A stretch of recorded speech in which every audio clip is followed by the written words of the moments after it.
첫 번째 키워드, 3월부터 주택연금 월급이 오른다입니다. 자, 주택연금, 주택을 담보로 연금을 다달이 받는 건데 이렇게 취지가 참 좋은데 3월부터 어떻게 달라진다는 거죠? 네, 그렇습니다. 이제 핵심은 세 가지입니다. 첫 번째로 본다 그러면 3월부터 새로 가입하신 주택연금 가입자는요, 돈을 더 많이 이제 받게 됩니다. 한마디로 보면 월급같이 이제 받으시는 분들이 더 많아진다는 거죠. 두 번째로는 이 우대형 주택연금이 있는데요. 이런 저가 주택에 대한 받으시는 분들, 이는 우대형 주택연금에 대한 수령액도 이제 같이 높아지게 되고요. 네. 세 번째로는 실거주를 원래 해야 되거든요. 이 실거주를 안 했을 때의 이런 어떤 예외 조항이 더 많아지게 됩니다. 자, 그럼 먼저 첫 번째를 알아볼게요. 이제 주택연금 수령액이 더 많아진다. 현행 같은 경우에는요, 72세입니다. 주택가격 4억 원 기준으로 보면은 월 한 129만 7천 원을 이제 받게 되는데요. 3월부터 신규로 가입하신 분들은 월 133만 8천 원을 이제 받게 되는 거죠. 네, 그러니까 4만 원 정도 더. 네, 맞습니다. 한 4만 1천 원 정도가 이제 더 늘어나게 되죠. 그러니까 주택연금을 더 많이 받을 수 있는 길이 이제 열리게 됩니다. 그렇군요. 현재 한 2% 정도인 주택연금 가입률을 좀 더 높이겠다라는 게 이제 정부의 취지인 것 같은데, 앞서서 저가주택 얘기도 해주셨는데 이게 어떤 의미가 있는 걸까요? 예, 지금도 이제 우대형 주택연금 제도가 있거든요. 한마디로 어려우신 분들이 주택연금을 조금 더 많이 수령하게끔 이제 만든 제도인데, 네. 현행 같은 경우에는요, 일단 기초연금 수급자가 이제 부부 중에 한 명이 있어야 되고요. 또 한 가지가 이제는 부부 합산 1주택자고 주택에 대한 가격이 2억 5천만 원 미만이어야 됩니다. 요거 같은 경우에는 예를 들어서 77세이신 분들이 한 62만 3천 원 정도를 이제 받게 되는데요. 여기서 조금 더 어려우신 분들, 그러니까 주택 가격이 1억 8천만 원 미만인 경우에는요, 우대폭을 더 확대했습니다. 네. 자, 이런 분들은 65만 4천 원을 받게 돼서 기존의 우대형보다 한 3만 천 원이 늘어나게 되고 일반형보다는 한 12만 원 정도를 더 받게 되는 거거든요. 그러니까 현금이 좀 어려우신 분들, 현금 창출이 아쉬운 분들이 더 많이 받아갈 수 있게끔 하는 건데, 그래서 저는 이 제도가 봤을 때 지방주택에서 좀 어려우신 분들이 계세요. 지방에 살고 계시는데 주택 가격이 한 1억 8천만 원 미만이다. 이런 분들은 이 주택연금을 통해서 한번 이게 현금 흐름을 더 많이 창출하는 것도 도움이 될 것 같습니다. 네. 그리고 이 주택연금이 원칙적으로는 지금 현재 거주하는 집을 담보로 할 수 있는 거잖아요. 네. 근데 실거주 의무도 좀 달라진다 이런 얘기가 있더라고요. 맞습니다. 내가 만약에 주택연금을 가입한다 그러면요, 무조건 실거주를 하고 있어야 돼요. 네. 그런데 이제는 그 제도가 좀 유예가 됩니다. 어떤 거냐 보냐면 질병치료라든지 자녀 봉양이라든지 아니면은 노인 주거복지시설로 이제 입소하는 경우, 이런 경우에는 내가 실거주를 안 해도 되거든요. 그럼 이런 경우가 굉장히 좋겠죠. 부모님이 연로하셔서 좀 굉장히 아프신 거예요. 그래서 노인 시설로 이제는 입소를 하시게 됩니다. 근데 어차피 안 사시잖아요, 집안에. 근데 이제는 이런 노인 시설에 대한 비용도 부족하고 현금도 부족해요. 그럴 때 이렇게 주택연금을 활용하게 된다 그러면 현금도 돌릴 수 있고 무엇보다 이런 비용도 충당할 수 있겠죠. 그렇기 때문에 이럴 때에 굉장히 좀 도움이 될 수 있다라고 생각해 봅니다. 네, 이 주택연금에 여러 좋은 취지가 있지만 좀 가입을 꺼려지는 이유 중에 하나로 이제 상속 문제가 여러 차례 거론이 되잖아요. 부모가 돌아가시고 난 뒤에 상속이 좀 복잡해질 수 있다. 이런 인식이 가입률을 떨어뜨리고 있다는 지적도 있는데 이 부분은 어떻게 봐야 될까요? 저는 개인적으로 봤을 때 오해라고 봐요. 그러니까 사실상 주택연금의 장점은 합리적인 상속이 가능하다라는 부분이거든요. 예를 들어서 주택연금에 대해서 처분 금액과 그다음에 주택연금 실수령액을 비교해 보시면 됩니다. 만약에 부모님이 돌아가셨어요. 그때 이제 주택 처분 금액이 주택 지급액보다 더 많은 거예요. 그럼 어떻게 되느냐? 나머지 금액을요, 상속인이 돌려받을 수 있게 됩니다. 한마디로 집값이 더 비싸면 나중에 정산했을 때 차익만큼 돌려받을 수 있는 거고요. 반대로 보면은요, 집값보다는 아무래도 수령액이 더 많아진 거예요. 그러면은 상속인이 다 토해내야 되느냐? 그렇지 않습니다. 이제는 정부가 다 부담하게 되고, 다만 주의할 점은 분명히 있습니다. 나중에 내가 온전하게 상속받고 싶을 때, 그럴 때는요, 이제는 주택연금 수령액의 원금과 이자를 다 상환해야지만 온전하게 상속받을 수 있다는 거, 이런 점들은 기억하시길 바라겠습니다. 주택연금이라고 하는 게 말 그대로 내 집을 주고 연금을 받는 것, 그렇게 이해하면 되나요? 네, 내가 살고 있는 거주하는 주택을 담보로 맡기고 평생 연금을 받는 제도가 주택연금 제도고요. 우리나라가 지금 노후 준비가 안 된 상태에서 부동산 자산 비중이 높지 않습니까? 이런 경우에 굉장히 유리한 제도고, 알아보니까 전 세계에 3개국밖에 없습니다. 네. 미국, 홍콩, 대한민국이 가지고 있는 집을 담보로 평생 연금을 받을 수 있는 굉장히 좋은 제도입니다. 전 세계 나라 세 곳만 이렇게 운영을 하고 있다. 그러면 내가 집이 있으면 누구나 주택연금을 신청해서 받을 수 있는 겁니까? 네, 그런데 국가가 주택연금을 지원하는 그런 제도다 보니까 누구나 가입할 수 있는 건 아니고요. 일정한 조건이 있습니다. 일단 부부 중에 한 분이라도 55세 이상이셔야 되는 것이고요. 만 55세. 네. 그리고 주택 가격 기준이 있는데요.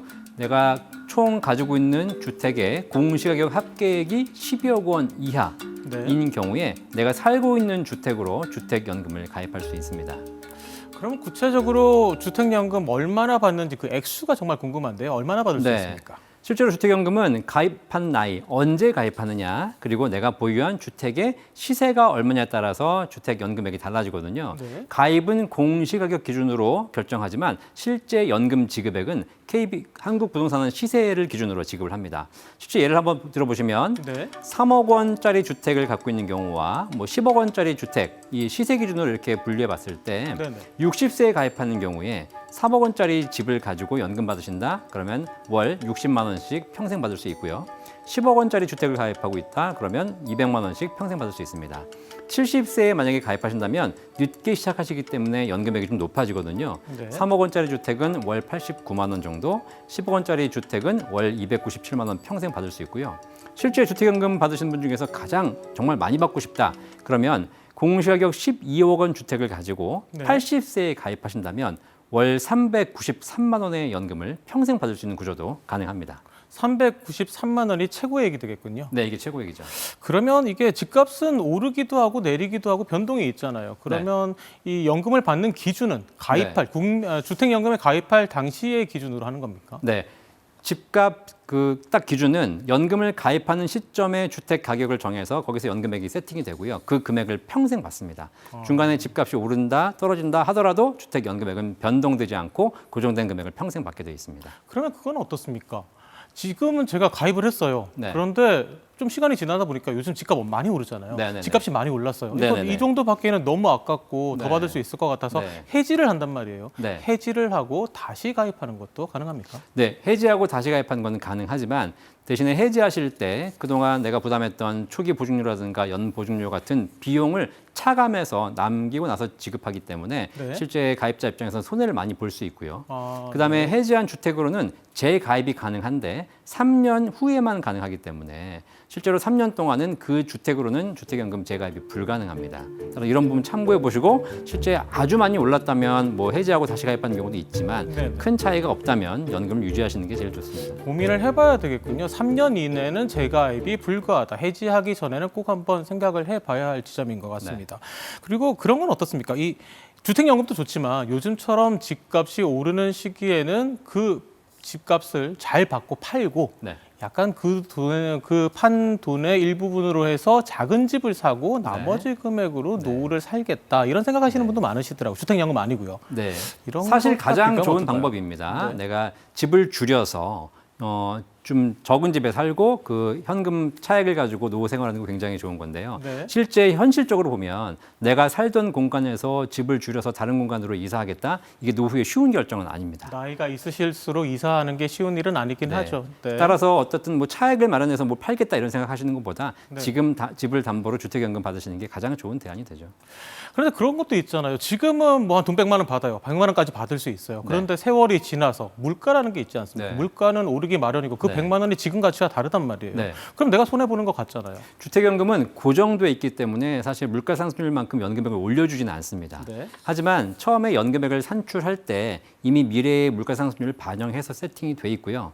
만약에 진짜 미래가 내가 결국 물가가 상승하면서 더 많은 생활비가 들어갈 거라고 고민되신다면 주택연금뿐만 아니라 국민연금, 퇴직연금, 개인연금, 기초연금까지 연금에 대한 종합적인 포트폴리오를 잘 수립해서 이 5층 연금을 잘 활용해 보신다면 화폐 가치 하락에 대한 문제도 해결할 수 있을 거라고 보입니다. 하나에만 의존하지 않고 저렇게 여러 가지의 연금을 같이 종합적으로 고민해서 노후를 준비해야 한다. 그런 네. 말씀이신 건데 그러면 주택연금을 만약에 가입을 하게 되면 내 집이었는데 내 집에 대한 소유권은 잃게 되는 겁니까? 그 부분이 많이 오해하시는데 소유권이 상실되는 것이 아닙니다. 내 집에 대한 소유권은 그대로 갖고 있는 것이고요. 그 담보로 연금 받는 건데 반대로 소유권이 이전되지 않기 때문에 또 문제가 생기는 경우도 있어요. 나중에 사망하셨을 때 배우자에게 주택연금이 승계가 돼야 되는데 네. 이런 부분에서 소유권이 자녀에게 넘어가면서 오히려 자녀들이 반대해서 주택연금 지급이 중단되는 사례도 있기 때문에 네네. 이런 걸 잘 생각해 보시면서 초기부터 신탁 방식을 통해서 주택금융공사로 소유권을 넘기신 다음에 만약에 주택연금 가입하신다면 그런 문제가 또 없는 장점들도 있으니까 신탁 꼭, 방식도 예, 있군요. 확인해 보시길 바라겠습니다.